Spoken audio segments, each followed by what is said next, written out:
ನಮಸ್ತೆ and welcome to biostudies. Phylum Porifera ಆಯಿತು, coelenterate ಆಯಿತು, Ctenophora, Platyhelminthes, Aschelminthes, Annelida, Arthropoda, Mollusca. So last 2 phylum ಉಳಿದಿದ್ದಾವೆ. ಅದರಲ್ಲಿ in this video we will study the phylum Echinodermata. ಈ Echinodermata ಅಂತಂದರೆ ಯಾವುದು ಇಲ್ಲಿ ಟಿಪಿಕಲ್ ಎನಿಮಲ್ ನೀವು ನೆನ್ಪಿಟ್ಕೋಬೇಕು ಅಂದರೆ ಸ್ಟಾರ್ ಫಿಶನ್ನು ನೀವು ನೆನ್ಪಿಟ್ಕೊಂಡ್ರಿ ಅಂದರೆ ಎಲ್ಲ ಪಾಯಿಂಟ್ಸು ಈಸಿಯಾಗಿ ನಿಮಗೆ ನೆನಪಾಗ್ತವೆ. ಸೊ ನಮ್ಮ ಫಾರ್ಮ್ಯಾಟ್ ಪ್ರಕಾರ occurrence, then basis of classification characters, special features, reproduction ಮತ್ತು ಎಕ್ಸಾಂಪಲ್ಸನ್ನು ಈ ವಿಡಿಯೋದಲ್ಲಿ ಕಲಿಯೋಣ. ಎಕೈನೋಡರ್ಮೆಟಾ ಆ್ಯನಿಮಲ್ಸ್ ಎಲ್ಲಿ ಕಾಣ್ತವೆ ಅಂದರೆ these are always scene in marine water. ನೀವು ಯಾವುದಾದ್ರೂ ಒಂದು ರಿವರಿಗೆ ಹೋಗಿ ಅಲ್ಲಿ ಸ್ಟಾರ್ ಫಿಶ್ನ ನೋಡಬೇಕು ಅಂದರೆ ಸಿಗೋದಿಲ್ಲ. Because the echinoderms are exclusively seen in marine water and they are called as bottom dwellers. ಹಂಗಂದ್ರೆ ಏನು? ಬಾಟಮ್ ಅಂದರೆ ಏನು? ಕೆಳಗಡೆ. ಈ ಸಮುದ್ರ ನೀರಿರುತ್ತಲ್ಲ, ಸಮುದ್ರದಲ್ಲಿ ಕೆಳಗಡೆ ಇವು ಕಾಣಿಸ್ಬರ್ತವೆ, ಕೆಳಗಡೆನೇ ಅವು ವಾಕ್ ಕೂಡ ಮಾಡ್ತವೆ ಸ್ಟಾರ್ ಫಿಶ್ಗಳು. So Echinodermata animals, these are found in marine water and they are bottom dwellers. Okay, level of organisation ಇದು ನಮ್ಗೆ ಗೊತ್ತಿರೋದು. They have organ system level of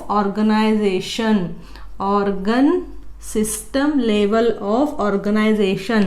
so cells ಇರ್ತವೆ, ಸೆಲ್ಸ್ ಆರ್ಗನೈಸ್ ಆಗಿ ಟಿಶ್ಯೂ ಆಗ್ತವೆ, ಟಿಶ್ಯೂಯಿಂದ ಆರ್ಗನ್ಸ್ ಆಗುತ್ತೆ, ಆರ್ಗನ್ಸಿಂದ organ system ಆಗುತ್ತೆ. ಜೀವಕೋಶ ಇದ್ದಿದ್ದು ಅಂಗಾಂಶ ಆಗಿ, ಅದು ಅಂಗ ಆಗಿ, ಅಂಗ ವ್ಯವಸ್ಥೆ ಆಗಿ ಈ ದೇಹದಲ್ಲಿ ರಚನೆ ಆಗಲ್ಪಟ್ಟಿರುತ್ತೆ. Next one, they are triploblastic and coelomates. Means ಇವ್ರ ಬಾಡಿನಲ್ಲೂ ನಮಗೆ ಎಕ್ಟೋಡರ್ಮ್, ಎಂಡೋಡರ್ಮ್ ಆ್ಯಂಡ್ ಮಿಸೋಡರ್ಮ್ ಸಿಗುತ್ತೆ. And there is a presence of true body cavity which is covered by mesoderm. ಸರಿನಾ? ಇಂಪಾರ್ಟೆಂಟ್ ಯಾವುದು ಅಂತಂದರೆ ಬಾಡಿ ಸಿಮೆಟ್ರಿ. ಈ ಬಾಡಿ ಸಿಮೆಟ್ರಿ ಯಾಕೆ ಇಲ್ಲಿ ಇಂಪಾರ್ಟೆಂಟ್ ಅಂತಂದರೆ ಇಲ್ಲಿವರೆಗೂ ಕಲ್ತಿರುವಂತಹ ಎನಿಮಲ್ಸ್ ಇತ್ತಲ್ಲ, ಆ ಎನಿಮಲ್ಸ್ಗಳು ಐದರ್ ಅವು ರೇಡಿಯಲ್ ಸಿಮೆಟ್ರಿ ಇದ್ದವು ಅಥವಾ ಅವು ಬೈಲ್ಯಾಟ್ರಲ್ ಸಿಮೆಟ್ರಿ ಇತ್ತು. ಹೌದಾ? ಬಟ್ ಇಲ್ಲೇನಾಗುತ್ತೆ, ಇವತ್ತರ ಲೈಫ್ ಸೈಕಲ್ನಲ್ಲಿ ಇವು ರೇಡಿಯಲ್ ಸಿಮೆಟ್ರಿಯಾಗಿಯೂ ದೇಹ ರಚನೆಯನ್ನು ಹೊಂದ್ತವೆ, ಆಮೇಲೆ ಬೈಲ್ಯಾಟ್ರಲ್ ಸಿಮೆಟ್ರಿಯಾಗೂ ಇವು ದೇಹ ರಚನೆಯನ್ನು ಹೊಂದಿರ್ತವೆ. So body symmetry in case of Echinodermata, if they are in the larval stage ಇತ್ತು ಅಂತಂದರೆ they have bilateral symmetry. And if they are in the adult form, adult ಅಂತಂದರೆ ಏನು? ಫುಲ್ಲಾಗಿ ಡೆವಲಪ್ ಆಗಿರುವಂತಹ ಎನಿಮಲ್ಸ್ಗಳು. ಸೊ ಅಡಲ್ಟ್ ಸ್ಟೇಜ್ನಲ್ಲಿ ಇತ್ತು ಅಂತಂದರೆ they exhibit radial symmetry. Larval ಸ್ಟೇಜ್ನಲ್ಲಿ ಇತ್ತು ಅಂತಂದರೆ ಅವು ಬೈಲ್ಯಾಟ್ರಲ್ ಸಿಮೆಟ್ರಿನ ಹೊಂದಿರ್ತವೆ. ಅದೇ ಸೇಮ್ ಲಾರ್ವಾ ಬೆಳೀತಾ ಅದು ಅಡಲ್ಟ್ ಆಯಿತು ಅಂತಂದರೆ, ಪ್ರಬುದ್ಧಾವಸ್ಥೆಗೆ ಬಂತು ಅಂತಂದರೆ, ಫುಲ್ಲಿ ಡೆವಲಪ್ ಆಯಿತು ಅಂತಂದರೆ ಅವಾಗ ಅದು ಅದರ ಬಾಡಿ ಅವಾಗ ರೇಡಿಯಲ್ ಸಿಮೆಟ್ರಿನ ಎಕ್ಸಿಬಿಟ್ ಮಾಡುತ್ತೆ. ಸರಿನಾ? So this is about the basis of classification characters. ನಾವು coming to the special features. ಈ ಎನಿಮಲ್ ಬಾಡಿಗಳನ್ನು ತಗೊಂಡ್ರೆ ಡಾರ್ಸಲ್ ಸರ್ಫೇಸ್ ಮತ್ತು ವೆಂಟ್ರಲ್ ಸರ್ಫೇಸ್ ತುಂಬ ಇಂಪಾರ್ಟೆಂಟ್. ಡಾರ್ಸಲ್ ಅಂದರೆ ಏನು? ಮೇಲ್ಗಡೆ ಇರುವಂತಹ ಸರ್ಫೇಸ್, ಬಾಡಿ ಲೇಯರ್. ವೆಂಟ್ರಲ್ ಅಂತಂದರೆ ಕೆಳಗಡೆ ಇರುವಂತಹ ಲೇಯರ್. ಹೌದಾ? ಇವಾಗ ನೀವು ಸ್ಟಾರ್ ಫಿಶ್ ನೋಡಿರ್ಬೋದು. ಸ್ಟಾರ್ ಫಿಶನ್ನು ಡಾರ್ಸಲ್ ಆಗಿ ಈ ಥರ ಕಾಣಿಸುತ್ತೆ, ವೆಂಟ್ರಲ್ ಆಗಿ ಅದು ಬೇರೆ ಥರನೇ ಕಾಣಿಸುತ್ತೆ. ಇವಾಗ ನೀವು ಸ್ಟಾರ್ ಫಿಶನ್ನು ಸೆಕ್ಷನ್ ಮಾಡಿ ನೋಡಿದ್ರಿ ಅಂತಂದರೆ, ಫಾರ್ ಎಕ್ಸಾಂಪಲ್ ಇಲ್ಲಿ ನೋಡಿ, ಇದು ಸೆಂಟ್ರಲ್ ಪಾರ್ಟು. ಓಕೆ, ಸೊ ಇಲ್ಲಿ ಒಂದು ಈ ಥರ 5 ರೇಸ್ ಇದಾವಲ್ಲ, ಇದರಲ್ಲಿ 2 ರೇಸ್ ಅಷ್ಟೇ ಇಲ್ಲಿ ಡ್ರಾ ಮಾಡಿ ತೋರಿಸ್ತಾ ಇದ್ದೀನಿ. ಹಾಗೆ ಇದು 2 ಇದ್ದಾವೆ, ಇನ್ನೂ 3 ರೇಸ್ ಇದ್ದೇ ಇರ್ತವೆ. ಈ ಸ್ಟಾರ್ ಫಿಶನ್ನ ನೀವು ಕಟ್ ಮಾಡಿ ನೋಡಿದರೆ ಈ ಮೇಲ್ಗಡೆದೇನು ಇದು ಡಾರ್ಸಲ್ ಸರ್ಫೇಸ್, ಕೆಳಗಡೆದೇನು ಇದು ವೆಂಟ್ರಲ್ ಸರ್ಫೇಸ್. ಹೌದಾ? ನಾವು these animals they have mouth on the ventral surface and anus on the dorsal surface. Very very important feature of Echinodermata. ಎಕೈನೋಡರ್ಮೆಟಾಗಳಲ್ಲಿ ಇದು ವೆಂಟ್ರಲ್ ಸರ್ಫೇಸ್ನಲ್ಲಿ ನಾವು this is mouth. Okay, and this is anus. Very very important. ಈ ventral ಸರ್ಫೇಸ್ನಲ್ಲಿ mouth ಇರುತ್ತಲ್ಲ, ಅದಕ್ಕೆ ಇದನ್ನು oral surface ಅಂತ ಕರೀತಾರೆ. Oral surface. ಓರಲ್ ಅಂತಂದರೆ ಏನು? ಬಾಯಿ ಅಂತ ಅರ್ಥ, ಮೌತ್ ಅಂತ ಅರ್ಥ. So ventral surface is called as oral surface. And ಏನಸ್ಸನ್ನು ಹೊಂದಿರುವಂತಹ ಡಾರ್ಸಲ್ ಸರ್ಫೇಸನ್ನು ಎಬೋರಲ್ ಸರ್ಫೇಸ್ ಅಂತ ಕರೀತಾರೆ. aboral surface. Okay, so the animal body is having oral and aboral. Aboral ಅಂತಂದ್ರೆ ಅಲ್ಲಿ ಮೌತ್ ಇರೋದಿಲ್ಲ, ಅದರ ಬದಲಿಗೆ ಏನಸ್ ಇರುತ್ತೆ. So mouth is present on the ventral surface and anus is present on the dorsal surface. So ಕೆಳಗಡೆಯಿಂದ ಅದು ಫುಡ್ಡನ್ನು ತಗೊಂಡು ಡೈಜೆಷನ್ ಆಗಿ ಅನ್ಡೈಜೆಸ್ಟೆಡ್ ಫುಡ್ ಏನಿರುತ್ತಲ್ಲ, ವೇಸ್ಟ್ ಫುಡ್ ಇರುತ್ತಲ್ಲ, ಅದು ಮೇಲ್ಗಡೆ ಏನಸ್ಸಿಂದ ಅದು ಹೊರಗಡೆ ಹೋಗುತ್ತೆ ನೀರಿಗೆ. So this is a very special features found only in the phylum Echinodermata. So ನಾವು ಏನು ಬರಿಬೋದು? Dorsal surface, dorsal and ventral. ಹೌದಾ? ಡಾರ್ಸಲ್ನಲ್ಲಿ ಏನಿರುತ್ತೆ? ಏನಸ್. ಆ್ಯಂಡ್ ವೆಂಟ್ರಲ್ ಕೆಳಗಡೆ ಏನಿರುತ್ತೆ? ಮೌತ್ ಇರುತ್ತೆ. Therefore, dorsal surface is called as oral side ಅಥವಾ oral surface, and this is called as aboral surface. This is the first important feature. Now next important feature is presence of some specialized structures called as tube feet. Tube feet. Now what are these tube feet? Actually ಈ tube feet ವರ್ಡನ್ನು ನಿಮ್ಮ text ಬುಕ್ನಲ್ಲಿ ಮೆನ್ಷನ್ನೇ ಮಾಡಿಲ್ಲ, ಯಾವುದಕ್ಕೆ ಅಂತ ಗೊತ್ತಿಲ್ಲ. But tube feet is the most important characters of the phylum Echinodermata. ಈ tube feet ಎಲ್ಲಿರ್ತವೆ ಅಂತಂದರೆ ಬಾಡಿದು ಕೆಳಗಡೆ ವೆಂಟ್ರಲ್ ಸೈಡ್ನಲ್ಲಿ ಈ ಥರ ಸ್ಟ್ರಕ್ಚರ್ಸ್ ಇರ್ತವೆ, ಟ್ಯೂಬ್ ಲೈಕ್ ಸ್ಟ್ರಕ್ಚರ್ಸ್ ಇರ್ತವೆ. ಇದನ್ನು ನೀವು ಈಸಿಯಾಗಿ ಸ್ಟಾರ್ ಫಿಶ್ನಲ್ಲಿ ಕಾಣ್ಬೋದು. ಓಕೆ, ಈ ಟ್ಯೂಬ್ ಫೀಟ್ ಹೆಂಗಿರ್ತವೆ ಅಂತಂದರೆ ಈ ಟ್ಯೂಬ್ ಸ್ಟ್ರಕ್ಚರ್ಸು ಒಂದಕ್ಕೊಂದು ಇವು ಜಾಯಿನ್ ಆಗಿರ್ತವೆ, ಅಂದರೆ ಇಂಟರ್ ಕನೆಕ್ಟೆಡ್. ಜಾಯಿನ್ ಅಂದರೆ ಏನು? ಇಂಟರ್ ಕನೆಕ್ಟೆಡ್ ಸ್ಟ್ರಕ್ಚರ್ಸ್ ಇರ್ತವೆ. Okay, so these are called as tube feet. Now what is the function of tube feet? Now these structures, tube like structures, they help in locomotion and also they help in feeding. So what you have to write? Tube feet, the special structures, tube like structures which are interconnected with each other and they help in locomotion, ಅಂದರೆ ಆ animal ಚಲಿಸ್ಲಿಕ್ಕೆ help ಮಾಡ್ತವೆ. ಮತ್ತು and also they help in feeding. Feeding ಅಂತಂದರೆ ಏನು? ಫುಡ್ಡನ್ನು ಹಿಂಗೆ grasp ಮಾಡೋದು, ಹಿಡಿಯೋದಕ್ಕೆ ಈ ಟ್ಯೂಬ್ ಫೀಟ್ಗಳು ಹೆಲ್ಪ್ ಮಾಡ್ತವೆ. And apart from locomotion and feeding, one more important, they also help in respiration. Here I will write, they also help in respiration. Okay, ಈ ಯಾವುದು ಫೈಲಮ್ ಪೊರಿಫೆರಾದಲ್ಲಿ ನಾವು ವಾಟರ್ ಕ್ಯಾನಲ್ ಸಿಸ್ಟಮ್ ಬಗ್ಗೆ ಕಲ್ತಿದ್ವಿ. Ostia ಮೂಲಕ ನೀರು ಒಳಗಡೆ ಬರುತ್ತೆ, ಸ್ಪಾಂಜೋಸೀಲ್ನಲ್ಲಿ ನೀರು ಹರಿತಾ ಮೇಲೆ ಆಸ್ಕ್ಯುಲಮ್ ಇರುತ್ತೆ, ಅಲ್ಲಿಂದ ನೀರು ಹೊರಗಡೆ ಹೋಗುತ್ತೆ ಅಂತ. ಹೌದಾ? ಅಲ್ಲಿ ವಾಟರ್ ಕ್ಯಾನಲ್ ಸಿಸ್ಟಮ್ ಇತ್ತಲ್ಲ. In case of phylum Echinodermata ಇಲ್ಲಿ ನಮಗೆ ವಾಟರ್ ವ್ಯಾಸ್ಕ್ಯುಲರ್ ಸಿಸ್ಟಮ್ ಕಂಡು ಬರುತ್ತೆ. ವಾಟರ್ ವ್ಯಾಸ್ಕ್ಯುಲರ್ ಸಿಸ್ಟಮ್, ಸರಿನಾ? So don't get confused. Water canal system ಅಂದರೆ ಅದು ಪೊರಿಫೆರಾ, ವಾಟರ್ ವ್ಯಾಸ್ಕ್ಯುಲರ್ ಸಿಸ್ಟಮ್ ಅಂತಂದರೆ ಅದು phylum Echinodermata. Water vascular system ಅಂದರೆ ಇದು same like water canal system, body ಒಳಗಡೆ ಕಂಟಿನ್ಯೂಸ್ ಆಗಿ ವಾಟರ್ ಸರ್ಕ್ಯುಲೇಷನ್ ಆಗ್ತಾ ಇರುತ್ತೆ, ಅದನ್ನು ನಾವು ವಾಟರ್ ವಾಸ್ಕ್ಯುಲರ್ ಸಿಸ್ಟಮ್ ಅಂತ ಕರೆಯೋದು. ಫೈಲಮ್ ಪೊರಿಫೆರಾದಲ್ಲಿ ಆಸ್ಟಿಯಾ ಮತ್ತು ಆಸ್ಕ್ಯುಲಮ್ ಮೂಲಕ ಅದು ನೀರು ಹಾದು ಹೋಗ್ತಾ ಇತ್ತು. ಹೌದಾ? ಆಸ್ಟಿಯಾಯಿಂದ ಇನ್ಹಲೇಷನ್ ಆಗಿ ಆಸ್ಕ್ಯುಲಮಿಂದ ಹೊರಗಡೆ ಹೋಗ್ತಾ ಇತ್ತು. ಇಲ್ಲಿ ಹೆಂಗಾಗುತ್ತೆ ಅಂತಂದರೆ ಈ ಡಾರ್ಸಲ್ ಸರ್ಫೇಸ್ ಇರುತ್ತಲ್ಲ, ಅಬೋರಲ್ ಸರ್ಫೇಸ್ ಇರುತ್ತಲ್ಲ, ಅಲ್ಲಿ ಒಂದು ಸ್ಟ್ರಕ್ಚರ್ ಇರುತ್ತೆ, ಒಂದು ಓಪನಿಂಗ್ ಇರುತ್ತೆ, ಅದನ್ನು ಮೆಡ್ರೋಪೊರೈಟ್ ಅಂತ ಕರೀತಾರೆ. ಸೊ ಈ ಮೆಡ್ರೋಪೊರೈಟ್ ಮೂಲಕ ನೀರು ಒಳಗಡೆ ಹೋಗ್ತಾ ಇರುತ್ತೆ. ಆಮೇಲೆ ಒಂದು ರಿಂಗನ್ನು ಫಾರ್ಮ್ ಮಾಡಿ ಈ ಎಲ್ಲ ಟ್ಯೂಬ್ಗಳಿಗೆ ಈ ವಾಟರ್ ಕನೆಕ್ಷನ್ ಇರುತ್ತೆ ಈ ಥರ.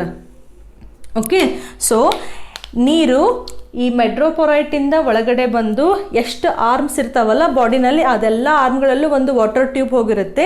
ಆ ವಾಟರ್ ಟ್ಯೂಬ್, ಇದು ಒಂದು ವಾಟರ್ ಟ್ಯೂಬ್ ಅಂತಂದರೆ ಕೆಳಗಡೆ ಆ ಟ್ಯೂಬಿಗೆ ಟ್ಯೂಬ್ ಫೀಟ್ ಅಂಟ್ಕೊಂಡಿರ್ತವೆ, ಈ ಟ್ಯೂಬ್ ಫೀಟ್ಗಳು. ಸೊ ಅದು ವಾಟರು ಆ ಟ್ಯೂಬ್ ಫೀಟ್ ಒಳಗಡೆ ಹೋಯಿತು ಅಂತಂದರೆ ಅದು ಟ್ಯೂಬ್ ಫೀಟ್ ಫುಲ್ ಹಿಂಗೆ ಅಗಲ ಆಗುತ್ತೆ, ಬಲ್ಜ್ ಆಗಿ ಲೊಕೊಮೋಷನ್ ಮಾಡಲಿಕ್ಕೆ ಹೆಲ್ಪ್ ಮಾಡುತ್ತೆ. ನೀರು ಮತ್ತೆ ಹೊರಗಡೆ ಬಂತು ಅಂತಂದರೆ ಅದು ಹಿಂಗೆ ಮುದುರ್ಕೊಂಡ್ಬಿಡುತ್ತೆ ಟ್ಯೂಬ್ ಫೀಟು. ಅಗೇನ್ ವಾಟರ್ ಬಂತು ಅಂದರೆ ಅಲ್ಲಿ ಪ್ರೆಷರ್ ಕ್ರಿಯೇಟ್ ಆಗಿ ಮತ್ತೆ ಅದು ಅಗಲಾಗಿ ಬಲ್ಜ್ ಆಗುತ್ತೆ. So this water circulation in the phylum Echinodermata is called as water vascular system. Water ಹೊರಗಡೆ ಹೋಗಲಿಕ್ಕೆ ಅಗೇನ್ ಸ್ಪೆಷಲ್ ಪೋರ್ಸ್ ಅಂತ ಇರೋದಿಲ್ಲ, ಮೆಡ್ರೋಪೊರೈಟ್ ಮೂಲಕನೇ ನೀರು ಒಳಗಡೆ ಹೋಗೋದು ಮತ್ತು ಹೊರಗಡೆ ಹೋಗೋದು ಮಾಡ್ತಾ ಇರುತ್ತೆ. ಸರಿನಾ? And that water circulation we call it as water vascular system. Okay, next important, ಈ ಎಕಾನೋಡರ್ಮಟಾಗಳಲ್ಲಿ ಬೋತ್ ಎಂಡೋಸ್ಕೆಲಿಟನ್ ಮತ್ತು ಎಕ್ಸೋಸ್ಕೆಲಿಟನ್ ಕಂಡು ಬರುತ್ತೆ. Endoskeleton and exoskeleton. So skeleton ಅಂತಂದರೆ ಏನಂತ ಅರ್ಥ?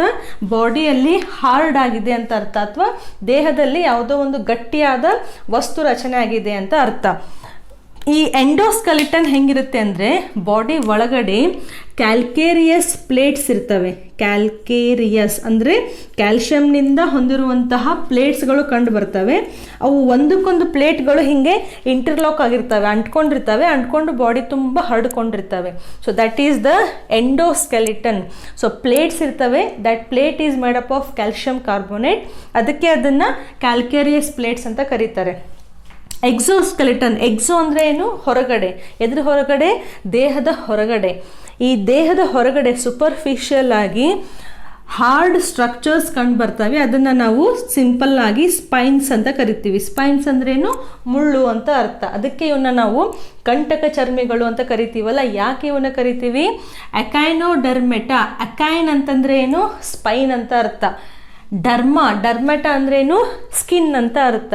ಸೊ ಯಾವ ಜೀವಿಗಳು ಅವರ ಸ್ಕಿನ್ ಮೇಲೆ ಮುಳ್ಳಿನಂತಹ ಸ್ಪೈನ್ಸ್ಗಳನ್ನು ಹೊಂದಿರ್ತಾವೋ ಅಂತಹ ಜೀವಿಗಳನ್ನು ನಾವು ಎಕೈನೋಡರ್ಮ್ಸ್ ಅಂತ ಕರೆಯೋದು. ಸೊ ಎಕೈನೋಡರ್ಮ್ಸ್ ಅಂತ ಹೆಸರು ಹೆಂಗೆ ಬಂತು? This is because of the exoskeleton. ಅದಕ್ಕೆ ನೀವು ಇಲ್ಲಿ ಅನಿಮಲ್ಸನ್ನ ತಗೊಂಡ್ರೆ, ಇಲ್ಲಿ ನೋಡಿ, ಅನಿಮಲ್ಸನ್ನ ತಗೊಂಡ್ರೆ ಬಾಡಿ ಹೊರಗಡೆ ಸ್ಪೈನ್ ಲೈಕ್ ಸ್ಟ್ರಕ್ಚರ್ಸ್ ಇರ್ತವೆ, ಮುಳ್ಳಿನ ಥರ ಸ್ಟ್ರಕ್ಚರ್ಸ್ ಇರ್ತವೆ ಎಲ್ಲದರಲ್ಲಿನೂ. Therefore they are called as echinoderms. Echinus ಅಂತಂದರೆ ಸ್ಪೈನ್ ಅಂತ ಅರ್ಥ. ಈ 4 features these are found only in the phylum Echinodermata. Dorsal ಅಂದರೆ ಏನಸ್ ಇರುತ್ತೆ, ವೆಂಟ್ರಲ್ ಅಂದರೆ ಮೌತ್ ಇರುತ್ತೆ, tube feet which helps in locomotion, feeding and respiration, and they have a water circulation called as water vascular system, and they have both endoskeleton as well as exoskeleton. ಸರಿನಾ? Next, organ system level of organisation ಇತ್ತು ಅಂತಂದರೆ we have to study the organ systems, different organ systems. First ಯಾವುದು? Digestive system. ಹೌದಾ? Digestive system mouth ಮತ್ತು anus ಎರಡೂ ಇದೆ ಅಂತಂದರೆ ಯಾವ ಟೈಪ್ ಆಗುತ್ತೆ? ಇದು ಕಂಪ್ಲೀಟ್ ಡೈಜೆಸ್ಟಿವ್ ಸಿಸ್ಟಮ್ ಆಗುತ್ತೆ. Starts with mouth and ends with anus. Next one, respiratory system. Respiratory system which are the organs? Respiration is through tube feet. ಇಲ್ಲಿ ಬರ್ದಿದ್ದೀವಲ್ಲ, so respiration is with the help of tube feet. ಸರಿನಾ? Next ಅದಾದಮೇಲೆ circulatory system. Circulatory system. Here it is open type. Open type, these animals they have open type of circulatory system. Next one is excretory system.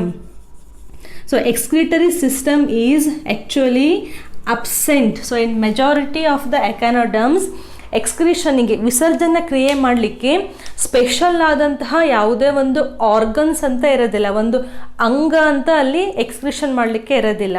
ಯಾಕೆ ಇಲ್ಲಿ ನಾವು ಇದನ್ನ absent ಅಂತ ಹೇಳಿದ್ದೀವಿ? ಪ್ಲಾಟಿಹೆಲ್ಮಿಂಥಸ್ ನೋಡಿದರೆ ಅಲ್ಲಿ ಫ್ಲೇಮ್ ಸೆಲ್ಸ್ ಅಂತ ಇತ್ತು. ಅನಿಲಿಡಾ ತೊಗೊಂಡ್ವಿ ಅಂತಂದರೆ ಅಲ್ಲಿ ನಮಗೆ ನೆಫ್ರಿಡಿ ಅಂತ ಸ್ಪೆಷಲ್ ಸ್ಟ್ರಕ್ಚರ್ಸು ಕಂಡು ಬಂದಿದ್ದು. ಬಟ್ ಇಲ್ಲಿ ನಾವು ಈ ಎಕೈನೋಡರ್ಮೆಟಾ ತೊಗೊಂಡ್ರೆ ಎಕ್ಸ್ಕ್ರೀಷನ್ನ ಸಪ್ರೇಟಾಗಿ ಮಾಡಲಿಕ್ಕೆ ಯಾವುದೇ ಅಂಗವ್ಯವಸ್ಥೆ ಅಂತ ಇಲ್ಲಿ ಇರೋದಿಲ್ಲ. ಸಿಂಪಲ್ಲಾಗಿ ಬಾಡಿ ಸರ್ಫೇಸ್ ಮೂಲಕನೇ ಅನ್ವಾಂಟೆಡ್ ಪಾರ್ಟಿಕಲ್ಸು ಡಿಫ್ಯೂಸ್ ಆಗಿ ಅವು ಹೊರಗಡೆ ಹೋಗ್ತಾ ಇರ್ತವೆ. ಆ್ಯಂಡ್ ಕೆಲವೊಂದು ಬಾರಿ ಈ ವಾಟರ್ ಹೊರಗಡೆ ಹೋಗ್ತಿರುತ್ತಲ್ಲ ಮೆಟ್ರೋಪೊರೈಟ್ ಮೂಲಕ, ಈ ವಾಟರ್ನಲ್ಲಿ ಕೂಡ ಕೆಲವೊಂದು ವೇಸ್ಟ್ ಪಾರ್ಟಿಕಲ್ಸು ಬಾಡಿಯಿಂದ ಹೊರಗಡೆ ಹೋಗ್ತವೆ. So Echinodermata phylum, they don't have a particular organ to carry out the function of excretion. Okay, so these are the systems: digestive system, respiratory, circulatory and excretory system. Last ಯಾವ system ಕಲಿಬೇಕು ನಾವು? Reproduction. Okay, actually ಈ ಅನಿಲಿಡಾ, Arthropoda ಮತ್ತು ಈ ಎಕೈನೋಡರ್ಮೆಟಾ, ಹೆಮಿಕಾರ್ಟಾ ತೊಗೊಂಡ್ರೆ ಅಲ್ಲಿ special features ಏನಿದಾವಲ್ಲ ಇವು ತುಂಬ ಇಂಪಾರ್ಟೆಂಟ್ ವರ್ಡ್ಸ್ ಬರ್ತವೆ. ಮಿಕ್ಕಿದ್ದೆಲ್ಲವೂ ಡೈಜೆಸ್ಟಿವ್, ರೆಸ್ಪಿರೇಟರಿ, ಅವು ನೀವು ಕಾಮನ್ ಆಗಿ ನೆನ್ಪಿಟ್ಕೋಬೋದು. ಇಲ್ಲಿ ರಿಪ್ರೊಡಕ್ಷನ್ ತೊಗೊಂಡ್ರೆ again these animals the sexes are separate. What does it mean? They are dioecious. ಹೌದಾ? So here the sexes are separate ಇಲ್ಲಿ 3 ಪಾಯಿಂಟ್ಸ್ ಬರಿಬೇಕಲ್ಲ ನಾವು. ಸೆಕೆಂಡ್ ಯಾವ್ದು ಬರಿಬೇಕು? ಫರ್ಟಿಲೈಸೇಷನ್. ಅದಾದಮೇಲೆ ಏನು ಬರಿಬೇಕು? ಡೆವಲಪ್ಮೆಂಟ್. ಹೌದಾ? Development. Okay, now fertilization, here the fertilization is always external. ಯಾಕೆ ಇದು ಎಕ್ಸ್ಟರ್ನಲ್ ಬಂತು? ಯಾಕಂದರೆ ಅವು ನೀರಿನಲ್ಲೇ ಇರ್ತವೆ ಯಾವತ್ತು. ಹೌದಾ? ನೆಲದ ಮೇಲೆ ಯಾವ ಕಂಡು ಬರೋದಿಲ್ಲ. So when they are living inside the water, ನೀರಿನ ಒಳಗಡೆ ಈ ಸ್ಪರ್ಮು ಮತ್ತು ಎಗ್ಗು ಫ್ಯೂಸ್ ಆಗ್ತವೆ. ಸೊ ಮೇಲ್ ಸ್ಟಾರ್ ಫಿಶ್ ಇತ್ತು ಅಂದರೆ ಮೇಲ್ ಸ್ಟಾರ್ ಫಿಶಿಂದ ಸ್ಪರ್ಮ್ಸ್ ರಿಲೀಸ್ ಆಗ್ತವೆ, ಫಿಮೇಲ್ ಸ್ಟಾರ್ ಫಿಶಿಂದ ಎಗ್ ರಿಲೀಸ್ ಆಗಿ ಈ ಸ್ಪರ್ಮು ಮತ್ತು ಎಗ್ ಫ್ಯೂಸ್ ಆಗಿ ಫಲೀಕರಣ ಆಗಿ they will form the zygote. So zygote ಡೈರೆಕ್ಟಾಗಿ ಆ್ಯನಿಮಲ್ಸನ್ನು ಫಾರ್ಮ್ ಮಾಡುತ್ತಾ ಅಥವಾ ಅದು ಲಾರ್ವಾ ಸ್ಟೇಜಿಂದ ಫಾರ್ಮ್ ಮಾಡುತ್ತಾ? It is always larval stage. ಅದಕ್ಕೆ ನಾವಿಲ್ಲಿ ಸಿಮೆಟ್ರಿ ಬರೀಬೇಕಾದ್ರೆ the larva always exhibit bilateral symmetry ಅಂತ ಬರೆದಿರೋದು. So when there is a presence of larval stage in their life cycle, development ಏನಾಯಿತು ಇಲ್ಲಿ? Development is always indirect. Okay, so reproduction, they are dioecious, fertilization is external, that is inside the water, and development is indirect. ಕೆಲವೊಂದು examples ತಗೊಂಡ್ರೆ starfish, ಇದಂತೂ common ಆಗಿ ನೆನ್ಪಿಟ್ಕೋಬಹುದು. Next sea urchin, sea lily ಅಂತಂದರೆ ಈ ಕಮಲಿನ ಹೂವಿನ ಥರ ಇರುತ್ತೆ, ಬಟ್ ಅದು ಸೀನಲ್ಲಿರುವಂತಹ ಎನಿಮಲ್ಲು, ಅದಕ್ಕೆ ಸಿ ಲಿಲ್ಲಿ ಅಂತ ಕರೀತಾರೆ. Then sea cucumber, then brittle star starfish ಥರನೇ 5 ರೇಸ್ಗಳನ್ನು ಹೊಂದಿರುತ್ತೆ, ಬಟ್ ಇವು ತುಂಬ ಸ್ಲೆಂಡರ್ ಆಗಿ ಕಂಡು ಬರ್ತವೆ, ಅದಕ್ಕೆ ಅದನ್ನು ಬ್ರಿಟಲ್ ಅಂತ ಕರೀತಾರೆ, ಬ್ರಿಟಲ್ ಸ್ಟಾರ್ ಅಂತ ಕರೀತಾರೆ. So these are the few examples. ಎಲ್ಲ ಎನಿಮಲ್ಸ್ಗಳಲ್ಲೂ ಬಾಡಿ ತಗೊಂಡ್ರೆ ಮೇಲ್ಗಡೆ ನಮಗೆ ಸ್ಪೈನ್ಸ್ ಕಂಡು ಬರ್ತವೆ. ಓಕೆ, ಎಕಾನೋಡರ್ಮೆಟಾದಲ್ಲಿ ನೆನ್ಪಿಟ್ಕೊಳ್ಳೇಬೇಕಾದಂತಹ ಪಾಯಿಂಟ್ಸ್ ಯಾವುವು ಅಂದರೆ ಈ ಸ್ಪೆಷಲ್ ಫೀಚರ್ಸ್, ಡಾರ್ಸಲ್ ಮತ್ತು ವೆಂಟ್ರಲ್, ಅದಾದಮೇಲೆ tube feet, water vascular system ಮತ್ತು ಎಂಡೋಸ್ಕೆಲಿಟನ್ ಆ್ಯಂಡ್ ಎಕ್ಸೋಸ್ಕೆಲಿಟನ್. ಸರಿನಾ? So this completes the phylum Echinodermata. ಅರ್ಥ ಆಗಿದೆ ಅಂತ ಅನ್ಕೋತೀನಿ. ಪಾಯಿಂಟ್ಸ್ ಗೊತ್ತಾಗಿಲ್ಲ ಅಂದರೆ ರಿವಿಷನ್ ಮಾಡಿ, ಟೆಕ್ಸ್ಟ್ ಬುಕ್ಕನ್ನು ರೆಫರ್ ಮಾಡಿ, ಡಿಸ್ಕ್ರಿಪ್ಷನ್ ಬಾಕ್ಸಲ್ಲಿ ನೋಟ್ಸ್ ಇದೆ ಅದನ್ನು ರೆಫರ್ ಮಾಡಿ, ಎಲ್ಲ ಸ್ಪೆಲ್ಲಿಂಗ್ಸನ್ನು ರೆಫರ್ ಮಾಡಿ. ನೆಕ್ಸ್ಟ್ ವಿಡಿಯೋದಲ್ಲಿ ಇದಾದಮೇಲೆ ಒಂದು ಸ್ಮಾಲ್ ಫೈಲಮ್ ಯಾವುದು? ಹೆಮಿಕಾರ್ಡೆಟಾನ ಕಲಿತ್ವಿ ಅಂತಂದರೆ ಇನ್ವರ್ಟಿಬ್ರೇಟ್ಸ್ ಫುಲ್ ಕಂಪ್ಲೀಟ್ ಆದಂಗೆ. So in the next video we will study about the Hemichordata. Till then stay safe. Thank you for watching.